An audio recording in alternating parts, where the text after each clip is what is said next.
No way! This is so cool, yo!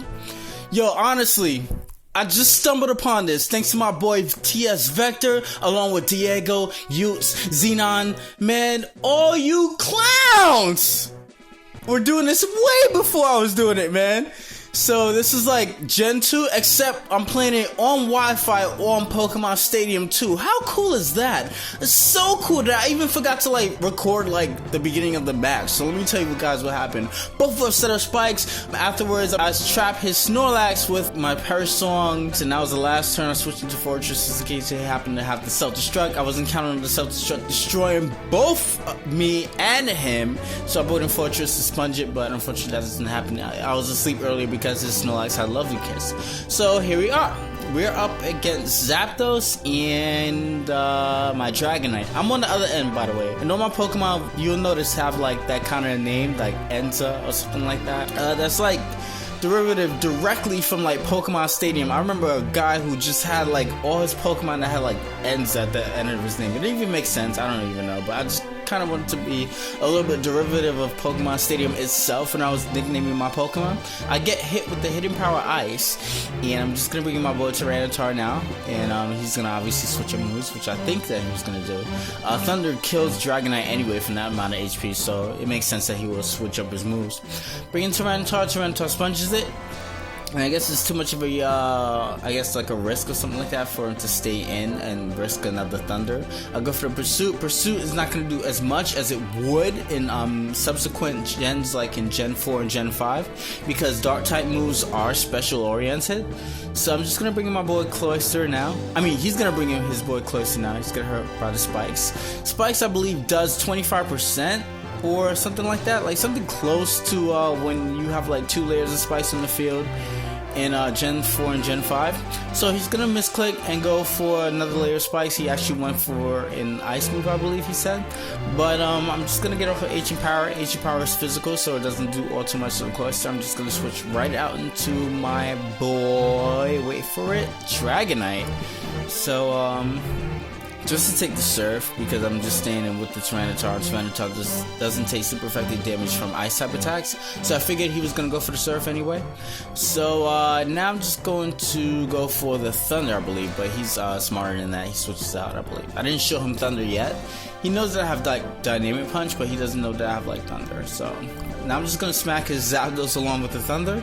Thunder should weaken it enough to the point where Ice Beam should be able to take it out. So that's a good deal right there.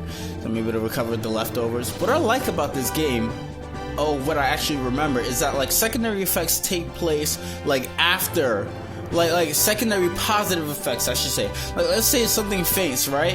And then afterwards he brings in something else, and like I've already taken like sandstorm damage or something like that. Then my leftovers will activate after like the Pokemon fainted and all that other stuff. So it works a little bit like that in 5th Gen and 4th Gen 2, but it's not exactly quite the way that I'm explaining it now that it works in Gen 2. So he brings in his boy Steelix. I'm gonna go for the Dynamic Punch. Everything got like Dynamic Punch in Gen 2 because Dynamic Punch was like a TM. So unfortunately for me, I'm gonna miss, and he's gonna roll out, predicting me to switch anyway. So he switches into my boy Snorlax. I don't have the Earthquake on this thing, and I'm like, okay, let me just switch out into my boy Snorlax.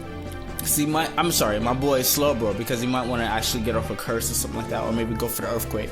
If he went for the Earthquake, I would have actually went for the Thunder Wave on the switch, but since he went for the curse, I felt compelled to like go for a water type attack or something like that, because maybe he might try to predict, because he knows that I have like the Thunder Wave from earlier. So like I thought that he might predict me to over predict and go for the Thunder Wave or something like that, and then afterwards like hit me with like maybe a Double Edge or Earthquake or something like that, and then on the secondary turn switch out into Executor. But he switches right out into Executor, and I'm kind of forced to switch out right now. I'm just gonna switch out into, wait for it, Snorlax again. because maybe he might go for the sleep powder or something like that. But he goes for the Sun Spore, which is okay. You know, that's, I guess, another status move I don't mind Snorlax getting. And I'm just gonna double switch because Executor can't really do too much to me except for like Explosion or something like that. I noticed that all his guys have the potential to like blow the hell up, and Snorlax use self-destruct. So maybe I'm facing against an Explosion team. That's kind of bad for me because I'm not prepared for that. So I'm gonna bring my boy T-Tar right now. And now I'm actually just because of the way I double switched, it actually looks like that could be a mistake. So I'm just gonna stay in, go for the flamethrower, and he doesn't see that coming, and that's why he stayed in anyway and went for Earthquake. But he figured, he figured that Earthquake would finish it off anyway. So I thought he might think that I might try to like switch out to save my Tyranitar for later on, but I knew that I could like weaken it with the flamethrower. So maybe that was the case, and maybe he just knew that I had flamethrower and just decided to stay in anyway because he knew that he wouldn't die from flamethrower because it's not like stab or anything like that. And I'm just gonna go for the surf again. I believe this is what I do. I think I'll go for the surf or the dynamic punch this time. I was so compelled to go for the dynamic punch. I think I went for the surf again, actually. No, I double switched. Okay, that's what I did because I wasn't sure. I double switched into Dragonite. Yes, because I predicted the Executor switching, and if he switched in Steelix on the Ice Beam that I'm about to do, Steelix takes neutral damage. That's actually what I wanted to do. I actually wanted to catch the Steelix. I actually wanted him to switch right back out into Steelix again. Psychic is not gonna finish me up because I have like 252 in special defense. Remember, in Gen 2, you have 252 and everything, like everything. That's why it's like okay to like run mixed sets because it's like everybody has like 252 and everything. You'll find like a Politoed with that dynamic punch and stuff like that. So in comes Clefable, and he's not gonna take the Ice Beam all too well. He's gonna score like a critical hit, baby. That's what I'm talking about. Like I said before, I do have the dynamic punch on this thing, so I'm just going to attempt to hit it, and unfortunately, no! I miss again. And he's going to retaliate back with the return and finish me off, so that's great there. I think that's huge for him, because I do have like Thunder for Cloyster, Ice Beam for Executor, things like that, dynamic punch for Steelix, so that's kind of huge that he was able to take out Dragonite there. So I'm just going to bring in my boy Gengar like I did before. I was able to trap the Snorlax from in a double switch that occurred earlier on. You guys didn't see that because I wasn't recording at that time. And I'm just going to try to do the same thing again. Go for the Mean Look on the switch out into his Cloyster, which is great. Mean Look, right? And then I should be able to go for the Protect and then disable whatever he wants to do. What I didn't know is that Gengar didn't get disabled back then. So I thought that it was like, okay, you know, this is pretty cool. I could probably go for the Confuse Ray or disable when I was saving it.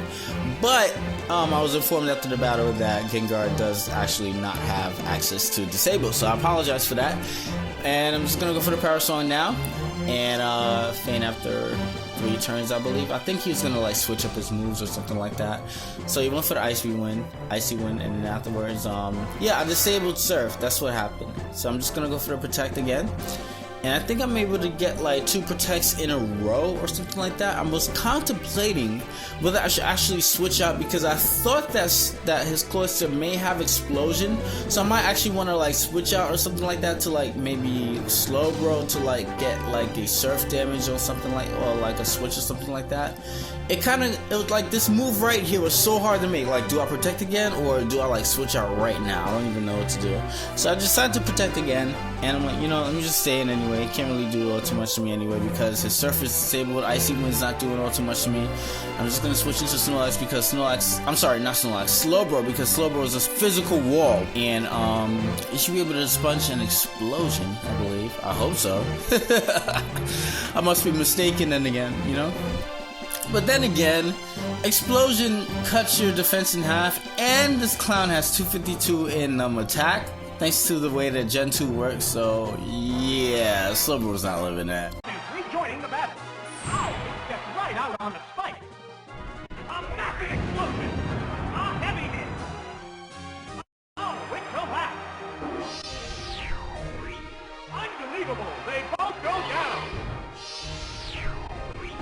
And then Cloyster bites the dust, and then afterwards he's gonna bring in his Steelix I was contemplating on whether I should actually go for the Protect and or the Mean Look at this point, because Protect is so obvious. You could actually go for the Curse while I Protect, and then afterwards I won't be able to disable his Earthquake, and he could just finish me off the Earthquake.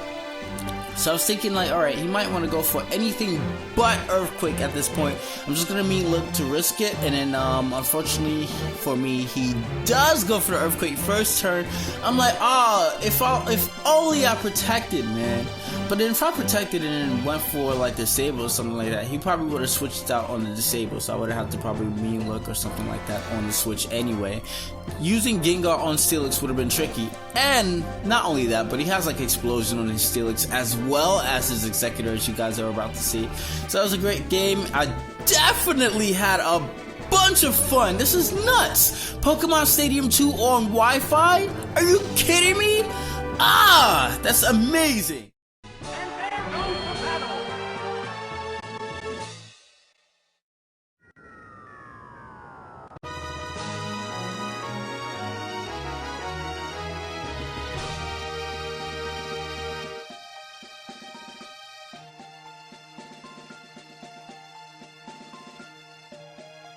What you doing?